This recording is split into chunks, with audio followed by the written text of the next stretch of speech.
My dear friends, I wish you a good and joyous year, this 5783.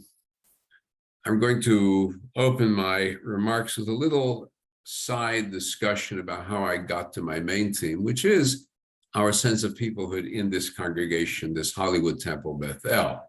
So I did a series of discussions that I entitled Judaism on One Leg.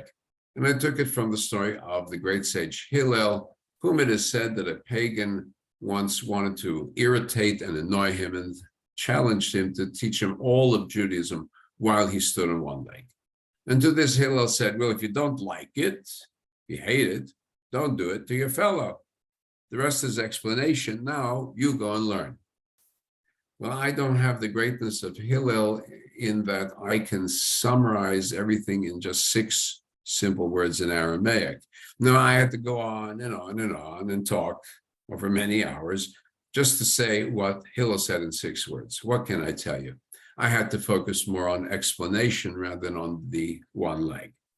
So I had to start opposite of what one might think.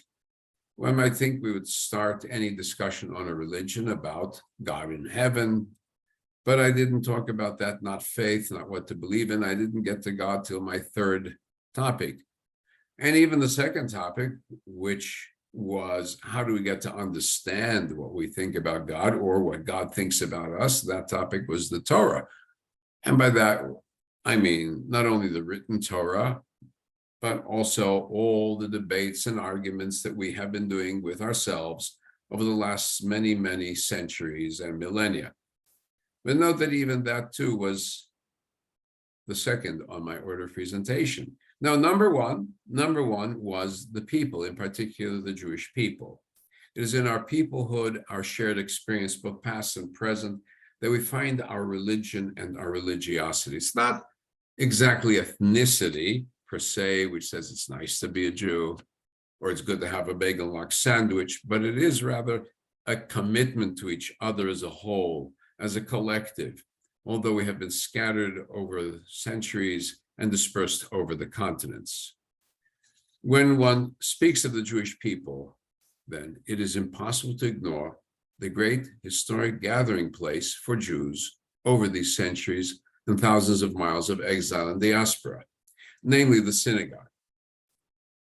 And so I focused on that this time. As in this past year in particular, we've been marking the 100th anniversary of our founding. And this Rosh Hashanah will be the 100th time that our people have gathered together to usher in the coming year as a Kehila Kedosha, a sacred community. As I prepared my comments on our history, I was surprised to discover how many people that were involved in this congregation had made contributions to both the Jewish people and to America. Very noted figures. Edward G. Robinson, a past president of Hollywood Temple Beth, had been in the forefront of galvanizing the public against Nazism in the years leading up to World War II and fought for the rights of African Americans. Another past president, Anatoly Ponve, had been instrumental in supporting the Jews of the Shanghai ghetto and resettling them here in the US. Chairman of our board, Harry Popkin, together with Leo Popkin, his brother.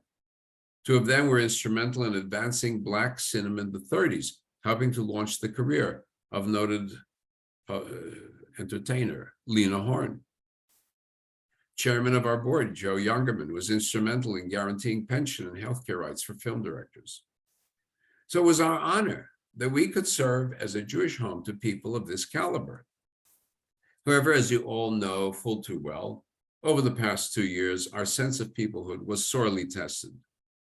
We have just gotten out of 2 years of isolation and of dread of an inscrutable and widely infectious disease.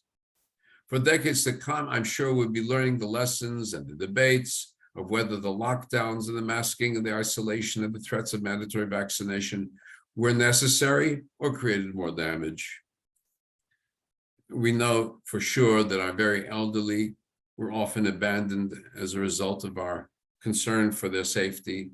And our very young were locked out of school and learning, and their language and emotional development curbed because they could not observe facial expressions behind masks, again, out of concern for their safety. What we do know is that the Jewish community, especially for Hollywood Temple Beth, that for us, our peoplehood was also placed in isolation, masked, put behind screens, put behind computers and iPad. Synagogues across the country found themselves damaged as a result, and we have been hard hit no less. There's been a struggle across the country for Jewish organizations to come out of this mess, and we too are digging ourselves out of the hole that we have been stuck in. Nevertheless, to borrow words from an Israeli song, nevertheless, and despite it all, we've been able to hold open our doors and make it to our 100th high holy days as Kehillah Kedosha, a sacred community. Yes, 100 years since the early Jewish pioneers first opened a synagogue in Hollywood under the name Beth El, we are able to open our doors for the 100th high holy day service. Not only have we been able to run the services in the chapel over the last year or so, but we've turned what was a desperate necessity, going virtual behind the computer, into an asset, as people not only from our neck of the woods or boulevard, but also around the US and even outside the US, check into our services via Zoom, YouTube, or Facebook, and even hit us with a like. I invite you to join with us as a people. We're not a religion of social distancing, certainly not. 6 feet may be good distance for some religions, and sitting on a pillar in isolation in some distant desert may be good for meditation. But you know, we as Jews, we have to be together. We need to see each other. We need to speak with each other. We have to eat with each other. We have to link arms together. That's why, you know, that when we eat and we want to pray thanks to God, we need at least 3 people to do it the right way. And when we want to connect with God and our fellows, we know we need at least 10, a minyan, a public, to do so properly. That's why our favorite Jewish song that everyone loves to join in is Hinei Matov. Hinei Matov u'man na'im shevet achim gam yachad. Behold how beautiful and pleasant when brothers and sisters sit together as one. So come sit with us this Shabbat and every New Year for years to come. Shevet Achim Gam Yachad, sitting together as one. L'Shana Tova, may it be inscribed for a good and wonderful and healthy year of 5783.